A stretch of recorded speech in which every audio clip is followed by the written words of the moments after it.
About 2 weeks ago, you announced your campaign for District Attorney for San Francisco. So how's the campaign building up right now?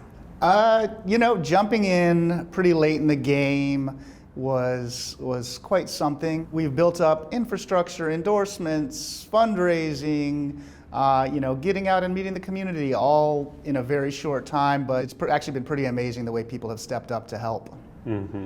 And talking about endorsement, I noticed that some of the very prominent former Asian American elected officials are endorsing you, including former board president Norman Yee, right? And also, you were the only Asian representation on the police commission for years, and you were the ARBA's president in 2020. So how do you think about your engagement, your connections with the Asian community here? Growing up Asian in a very a community where there weren't many Asians, I really learned to identify, or was identified by my Asianness, in a sense. It's really been something I've focused on both personally, with family, and in my legal career. And I've really had great opportunities and support being on the Asian American Bar Association, which is the second largest Asian bar association in the country, on the board for, I believe, 6 years, and then president in 2020. During that, I was on the police commission as the only Asian representative for most of the time I was on the commission. It's important to me as an Asian American to represent our community and to be a strong voice on behalf of our community. In San Francisco, we still see a lot of high-profile attacks on Asian Americans, and that creates a lot of fear in the community. We know Stop Asian Hate movement has been pushing for a platform of, stronger policing, tougher prosecution. As a candidate of district attorney, do you think that's the best approach? Public safety is such a complicated issue because the goal of law enforcement, the prosecutor, and the community has to be on ending the harm, right?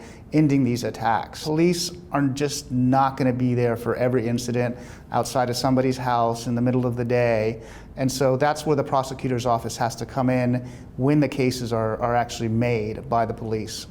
One of the unfortunate things we've seen pretty publicly over the last few years is, there's some officers who take a more, shall we say, relaxed approach to their job and are not being proactive, not getting out in the community, not walking the beat, not doing patrol. And when, crimes were brought to them under the former district attorney, they would say, oh, well, it doesn't even matter if we take a report, the DA is not going to prosecute. I think we've seen even since the appointed district attorney, sort of the same culture has existed. And I think having a strong district attorney who's willing to, work with the police, but also hold them accountable when cases are brought that are weak, that need better evidence, to help, make the investigations happen in a way that the victims' needs are met and the prosecution is able to move forward. The political dialogue in San Francisco on Twitter, sometimes it's very toxic, full of bullying and hate. And you appear to be very combative on Twitter too. So in real life, are you a nicer person? I think that has to be up to every individual to judge. But, I get along with everybody. There's a certain arena on Twitter and there's a certain form of interaction that maybe people who don't frequent Twitter may not understand.